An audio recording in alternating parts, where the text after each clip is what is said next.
Assalamualaikum warahmatullahi wabarakatuh. Perkenalkan, kami dari kelompok 2 Agama Islam R4, dan terima kasih kepada dosen pengampu kami, yaitu kepada Bapak Yoga. Sebelumnya di sini saya akan mengenalkan anggota-anggota kelompok saya.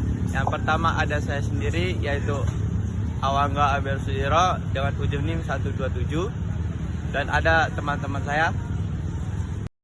Assalamualaikum warahmatullahi wabarakatuh. Perkenalkan, nama saya Siti Nurholisa dengan ujung NIM 078 dari Prodi PWK dan dari kelas R4 Agama Islam.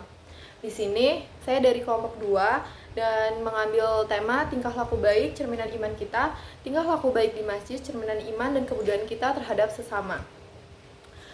Yang bab pertama terdiri dari kegiatan program. Nah, pada dakwah ini kami melakukan kegiatan yakni adalah menempelkan aturan-aturan atau poster yang boleh dan tidak boleh dilakukan jika di dalam masjid ataupun lingkungan masjid, sehingga pengguna masjid tetap nyaman dan khusyuk dalam mengerjakan perintah Allah Subhanahu wa taala. Selanjutnya, di bab pertama juga terdapat objek program. Nah, objek program sendiri ini terletak di Masjid Baitul Ilmi ITERA, dan kegiatan ini ditunjukkan agar pengguna masjid dapat mematuhi peraturan yang berlaku di lingkungan masjid. Selanjutnya, ada tema atau bentuk kegiatan. Dalam program ini, kami mengangkat tema tingkah laku baik, cerminan iman kita, tingkah laku baik di masjid, cerminan iman dan kebudayaan kita terhadap sesama. Dan tujuan kegiatan dakwah kali ini yaitu yang pertama ada meningkatkan kesadaran akan pentingnya untuk menjaga etika di lingkungan masjid. Yang kedua ada meningkatkan konsep bahwa tempat ibadah merupakan tempat yang suci dan tertib. Dan yang ketiga, yang terakhir yaitu menjalin hubungan spiritual dengan menghubungkan ajaran agama dengan etika atau sikap manusia.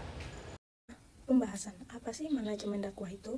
Manajemen dakwah adalah segenap kegiatan dan usaha untuk merencanakan, mengorganisasikan, menggerakkan, dan pengawasan atau evaluasi kegiatan dakwah Islamiyah yang meliputi amar ma'ruf nahi mungkar untuk menuju kehidupan yang diridhoi oleh Allah Subhanahu wa taala agar selamat di dunia dan di akhirat. Manajemen dakwah dengan kegiatan tingkah laku baik, cerminan iman kita, yaitu tingkah laku baik di masjid, cerminan iman dan kepedulian kita terhadap sesama merupakan konsep dakwah yang menggabungkan nilai sikap atau etika sehari-hari dengan konsep spiritual yang membawa manfaat bagi masyarakat, khususnya pengguna tempat peribadatan seperti masjid.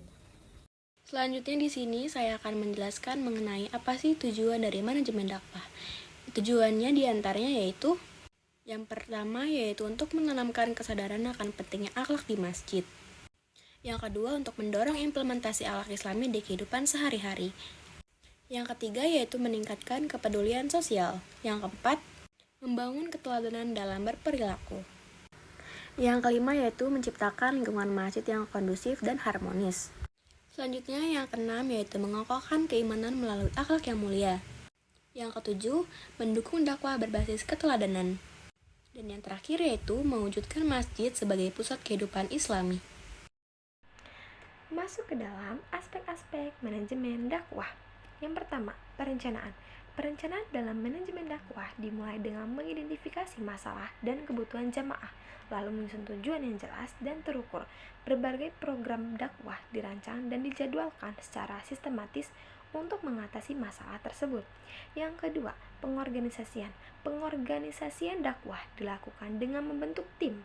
Dia memiliki pembagian tugas yang jelas seperti ketua, sekretaris, dan koordinator acara. Setiap anggota juga memiliki tanggung jawab sesuai dengan keahliannya. Dan yang ketiga yaitu pelaksanaan. Pada pelaksanaan program-program dakwah seperti ceramah, workshop dilaksanakan sesuai dengan jadwal dan melibatkan jamaah secara aktif dalam mempraktikkan nilai-nilai yang diajarkan. Dan yang keempat yaitu pengendalian. Pengendalian dalam manajemen dakwah dilakukan melalui pemantauan kegiatan, evaluasi hasil, dan perbaikan berkelanjutan. Tujuannya yaitu untuk memastikan pelaksanaan dakwah sesuai dengan rencana dan mencapai hasil yang optimal. Dan yang kelima yaitu komunikasi. Komunikasi dua arah penting untuk memahami kebutuhan dan masukan jemaah. Dengan mendengarkan jemaah, dakwah menjadi lebih relevan. Dan yang keenam yaitu penganggaran. Perencanaan anggaran yang matang dan transparansi pengelolaan dana adalah kunci keberhasilan dakwah.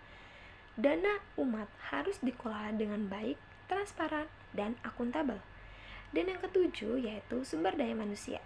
Melalui rekrutmen, pelatihan, dan motivasi yang tepat, relawan dapat menjadi mitra kerja yang efektif dalam menjalankan program dakwah. Investasi pada pengembangan kapasitas relawan merupakan langkah yang sangat strategis untuk meningkatkan kualitas pelaksanaan dakwah. Dan yang terakhir yaitu adanya teknologi dan media. Dengan memanfaatkan teknologi, dakwah menjadi lebih inovatif dan mampu menjangkau generasi muda yang akrab sekali dengan dunia digital. Teknologi telah membentuk peluang baru dalam dakwah, memungkinkan penyampaian pesan agama lebih kreatif dan menarik. Selanjutnya, unsur-unsur manajemen dakwah, di mana kami dari kelompok 2 mahasiswa Institut Teknologi Sumatera memiliki kegiatan dakwah yang bertemakan tingkah laku baik cerminan iman kita, tingkah laku baik di masjid, cerminan iman dan kepedulian kita terhadap sesama. Dakwah kami berfokus pada penyebaran informasi mengenai adab-adab di masjid melalui media poster yang kami tempelkan di Masjid As-Salam ITERA. Selanjutnya akan saya sebutkan unsur-unsur manajemen dakwah yang kami terapkan. Yang pertama adalah pelaku dakwah. Pelaku dakwah ini terdiri dari anggota-anggota kelompok 2 yang ada 8 orang. Kami berperan sebagai perancang, pelaksana, dan evaluator kegiatan dakwah.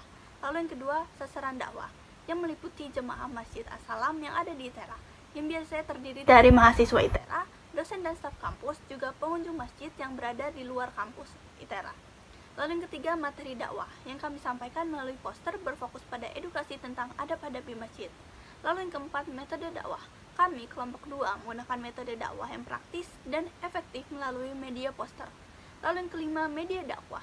Media utama dakwah kami berkegiatan ini adalah poster informasi yang menggunakan sarana komunikasi visual yang mudah diakses oleh semua jamaah termasuk orang-orang yang hanya singgah sebentar di masjid. Kemudian untuk waktu dan tempat dakwah, poster ditempel pada hari-hari tertentu yang saat ramai jamaah seperti sebelum sholat Jumat. Lalu kemudian untuk lokasi dakwah ada di Masjid As-Salam ITERA. Kemudian yang ketujuh adalah tujuan dakwah. Tujuan kegiatan dakwah kami adalah untuk meningkatkan kesadaran jamaah sehingga tercipta suasana ibadah yang nyaman dan khusyuk. Kemudian untuk membentuk kebiasaan baik. Lalu yang kedelapan, hasil dakwah atau outcome yang kami harapkan dari kegiatan dakwah ini adalah untuk meningkatkan kesadaran jamaah. Jamaah menjadi lebih peduli terhadap kebersihan, ketenangan, dan adab di masjid. Lalu untuk meningkatkan partisipasi, sehingga poster ini menarik perhatian lebih banyak jamaah untuk aktif menjaga kenyamanan masjid. Kemudian untuk lingkungan masjid yang harmonis. Masjid yang ada di ITERA ini menjadi tempat yang lebih nyaman dan harmonis bagi seluruh jamaah sebagai harapan dari hasil dakwah kami. Dakwah oleh mahasiswa kelompok 2 di Masjid Baitul Ilmi ITERA dilakukan dengan pendekatan prinsip manajemen yang sistematis. Yang pertama ada perencanaan matang, yang dimana ada menyusun tujuan, materi, metode, media, serta tema dan desain poster yang relevan dengan kebutuhan jamaah. Yang kedua ada pengorganisasian efektif, dengan membagi tugas secara jelas di antara anggota untuk memastikan kelancaran kegiatan. Yang ketiga ada pelaksanaan konsisten, menempelkan poster di lokasi strategis dan berinteraksi langsung dengan jamaah. Yang keempat ada pengendalian dan evaluasi, mengamati respon jamaah dan mengevaluasi materi untuk perbaikan. Yang kelima ada relevansi dengan sasaran, ada poster disesuaikan dengan kebutuhan jamaah seperti menjaga adab dan kebersihan masjid.